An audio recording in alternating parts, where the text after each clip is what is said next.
Assalamualaikum warahmatullahi wabarakatuh. Yang terhormat Ibu Eka, yang terkasih teman-teman semua. Perkenalkan, kami dari kelompok 10 yang akan mempresentasikan mengenai mata kuliah belajar dan pembelajaran dengan materi praktek mode-mode pendekatan pembelajaran yang di dalamnya membahas mengenai metode CTL dan metode saintifik. Kelompok kami terdiri dari 4 orang, yaitu saya sendiri, Salsabila Ainaya Virgita sebagai moderator, lalu rekan saya. Hai, saya Egi. Halo, Assalamualaikum warahmatullahi wabarakatuh. Saya Ai Istirani. Hai, saya Hani. Di sini saya akan menjelaskan pengembangan model-model pembelajaran. Nah, pengembangan model-model pembelajaran adalah keharusan yang wajib dipersiapkan oleh para guru dalam proses pembelajaran. Guru adalah kunci keberhasilan pembelajaran di sekolah maupun di madrasah, yang terlibat langsung untuk merencanakan dan melaksanakan pembelajaran. Dengan demikian, hasil pembelajaran dapat lebih berkualitas. Lalu, di sini juga ada metode pembelajaran. Saya juga akan menjelaskan metode pembelajaran dari CTL. Menurut Bapak Nur Hadi, Rusman 2014-189 menyatakan pembelajaran CTL merupakan suatu konsep belajar yang dapat membantu guru menghadirkan serta mengkaitkan antara materi yang diajarkan dengan situasi dunia nyata sehingga mendorong siswa membuat hubungan antara pengetahuan yang dimiliki dengan menerapkan dalam kehidupan sehari-hari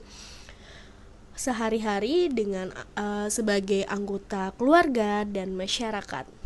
Lalu menurut Bapak Muslih 2007-41 menyatakan bahwa pendekatan CTL merupakan konsep belajar yang dapat membantu guru mengkaitkan materi belajar dengan situasi dunia nyata dan mendorong siswa membuat hubungan antara pengetahuan yang dimiliki dengan menerapkan dalam kehidupan sehari-hari.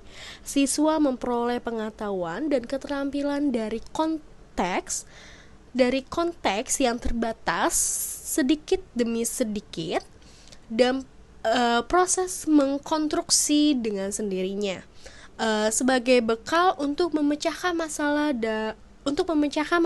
dalam kehidupannya.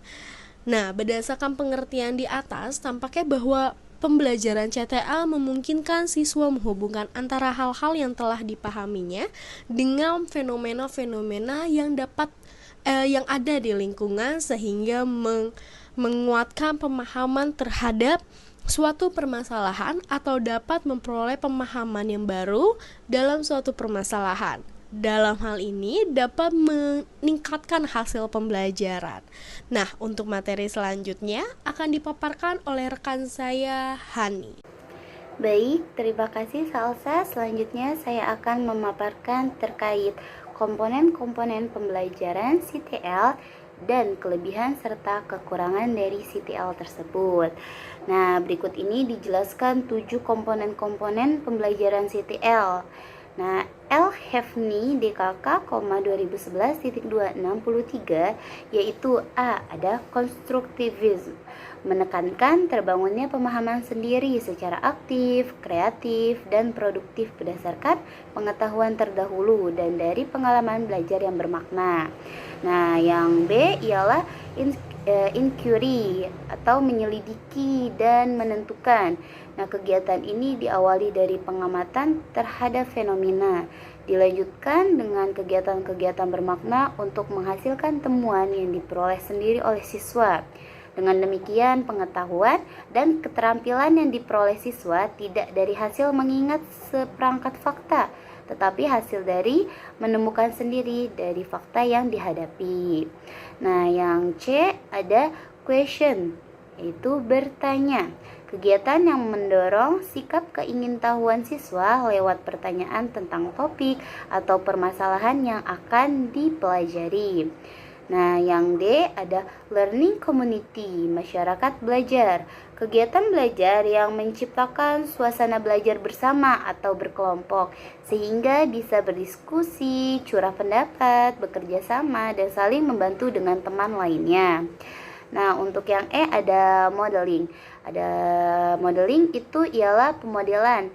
Nah, kegiatan belajar yang menunjukkan model yang bisa dipakai rujukan atau panutan siswa dalam bentuk penampilan tokoh, demonstrasi kegiatan, penampilan hasil karya, cara mengoperasikan sesuatu, dan sebagainya.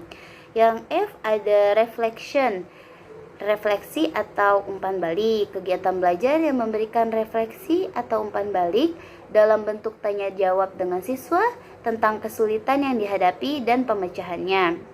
Nah, merekonstruksi kegiatan yang telah dilakukan, kesan siswa selama melakukan kegiatan, dan saran atau harapan siswa tersebut. Nah, yang G ada authentic assessment, yaitu penilaian yang sebenarnya kegiatan belajar yang bisa diamati secara periodik perkembangan kompetensi siswa melalui kegiatan-kegiatan nyata ketika pembelajaran berlangsung. Nah, untuk kelebihan yaitu adalah pembelajaran menjadi lebih bermakna dan lebih real.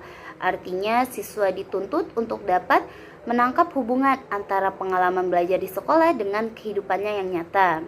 Hal ini sangat penting karena materi yang dipelajari dikaitkan dengan kehidupan nyata. Bukan saja bagi siswa materi itu akan berfungsi sebagai atau secara fungsional, akan tetapi materi yang dipelajarinya akan tertanam erat dalam memori siswa tersebut sehingga tidak akan mudah dilupakan. Nah, pembelajaran lebih produktif dan mampu menumbuhkan penguatan konsep kepada siswa karena metode pembelajaran CTL menganut aliran konstruktivisme yang dimaksud agar seorang siswa dituntut menemukan pengetahuannya sendiri. Nah, melalui landasan filosofi konstruktivisme, siswa diharapkan belajar melalui mengalami, bukan menghafal. Nah, untuk kekurangannya sendiri ialah guru lebih intensif membimbing karena model pembelajaran CTL merupakan model pembelajaran yang membuat guru tidak sebagai pusat informasi. Tugas guru adalah mengelola kelas sebagai sebuah tim yang bekerja bersama untuk menemukan pengetahuan dan keterampilan yang baru bagi siswa. Siswa dipandang sebagai individu yang sedang berkembang. Kemampuan belajar seorang siswa akan dipengaruhi oleh tingkat perkembangan dan keluasan pengalaman yang dimilikinya. Nah, peran guru bukanlah sebagai instruktur atau penguasa yang memaksa kehendak, melainkan guru adalah pembimbing siswa agar mereka dapat belajar sesuai dengan tahap perkembangannya. Guru memberikan perhatian dan bimbingan yang ekstra terhadap siswa agar tujuan pembelajaran sesuai dengan apa yang diterapkan semula. Baiklah, sekian pemaparan dari saya. Selanjutnya akan dilanjutkan oleh rekan saya yaitu Egi. Terima kasih Latifahani. Selanjutnya saya akan menjelaskan langkah-langkah model pembelajaran CTL. Sebelum melaksanakan pembelajaran CTL, tentu saja terlebih dahulu guru harus membuat desain atau skenario pembelajaran sebagai pedoman umum dan sekaligus sebagai alat kontrol dalam pelaksanaan.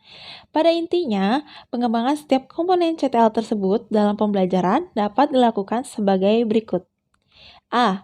Mengembangkan pemikiran siswa akan belajar lebih bermakna dengan cara bekerja sendiri, menemukan sendiri, dan mengkonstruksikan sendiri pengetahuan dan keterampilan barunya.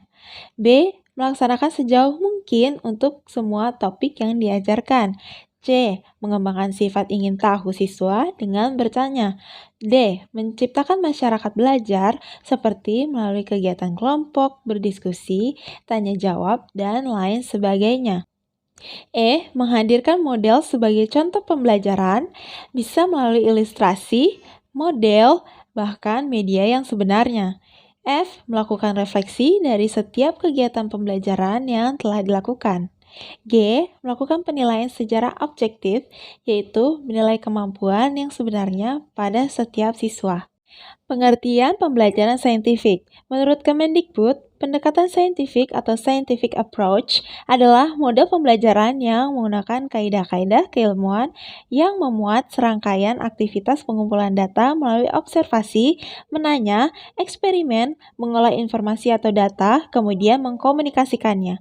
Menurut Majid, proses pembelajaran dengan menggunakan pendekatan saintifik diarahkan agar peserta didik mampu merumuskan masalah dengan banyak bertanya, bukan hanya menyelesaikan masalah dengan menjawab saja. Proses pembelajaran diarahkan untuk melatih berpikir analitis. Peserta diajarkan bagaimana mengambil keputusan, bukan berpikir mekanistis, rutin dengan hanya mendengarkan dan menghafal semata. Sedangkan, menurut Hosnan, pendekatan saintifik adalah suatu proses pembelajaran yang dirancang supaya peserta didik secara aktif mengkonstruksi konsep, hukum, atau hipotesis, mengumpulkan data dengan berbagai teknik, menganalisis data, menarik kesimpulan, dan mengkomunikasikan. Dari penjelasan menurut beberapa ahli di atas dapat disimpulkan bahwa metode pembelajaran saintifik adalah pembelajaran yang menggunakan pendekatan saintifik seperti kemampuan observasi, menanya, eksperimen, mengolah informasi atau data, menarik kesimpulan, dan mengkomunikasikan hasilnya. Serangkaian hal tersebut nantinya diharapkan mampu mendorong kemampuan berpikir kritis, analitis, dan sistematis siswa. Selanjutnya akan dijelaskan oleh rekan saya, Kak Ai. Terima kasih. Nah, langkah-langkah pembelajaran saintifik sendiri ada 5 macam, yaitu yang pertama observasi atau pengamatan. Pengamatan di sini dilakukan menggunakan panca indera yang didukung biasanya menggunakan multimedia seperti video dan pengamatan yang lainnya. Yang kedua, menanya. Siswa diharapkan mampu membuat berbagai pertanyaan dari materi yang belum mereka pahami, sehingga nantinya mampu bertanya dan selanjutnya untuk didiskusikan. Yang ketiga, mengumpulkan data atau mengumpulkan informasi. Mengumpulkan informasi di sini bisa dilakukan dengan berbagai cara, salah satunya dengan mewawancara narasumber, mencari informasi dari media sosial, berdiskusi, dan sebagainya. Yang keempat, mengelola atau menganalisis data. Setelah mengumpulkan informasi, siswa diharap mampu menganalisis data tersebut sehingga mampu menyelesaikan masalah dan mencapai tujuan. Yang keempat yaitu mengkomunikasikan. Setelah proses pembelajaran dari awal telah dilakukan, selanjutnya siswa diharapkan mampu mengkomunikasikan hasil proses belajarnya, yaitu bisa digunakan melalui presentasi atau membuat laporan yang diserahkan kepada gurunya. Selanjutnya, tujuan pembelajaran saintifik. Yang pertama yakni meningkatkan kemampuan berpikir kritis. Ya, tentunya dengan pembelajaran saintifik ini yang dimana siswa lebih berperan aktif akan mampu meningkatkan kemampuan berpikir kritis pada siswanya. Selanjutnya, meningkatkan kemampuan berpikir sistematis. Dengan kemampuan berpikir sistematis pada siswa, diharapkan siswa mampu menyelesaikan masalahnya. Yang ketiga, siswa mampu memahami konsep. Dengan kemampuan memahami konsep di sini, diharapkan siswa tidak hanya mampu menghafalkan konsep dari materi tersebut, namun mampu memahami konsep materi pembelajarannya. Yang keempat, meningkatkan kemampuan berkomunikasi pada siswa. Tentu dengan pembelajaran yang lebih aktif pada siswanya akan mampu meningkatkan kemampuan berkomunikasi pada siswa. Yang selanjutnya, meningkatkan atau menciptakan lingkungan belajar yang kondusif. Yang selanjutnya yaitu mampu meningkatkan motivasi belajar pada siswa. Untuk selanjutnya, saya serahkan kembali kepada moderator. Nah, itulah beberapa informasi terkait metode CTL dan metode saintifik. Dengan menerapkan metode tersebut, diharapkan siswa terbiasa menggunakan kaidah-kaidah ilmiah dalam menyelesaikan sebuah permasalahan di lingkungannya. Untuk presentasi ini kita akhiri. Semoga presentasi dari kelompok kami mudah dipahami dan semoga presentasi kami juga bermanfaat bagi kalian semua. Wassalamualaikum warahmatullahi wabarakatuh.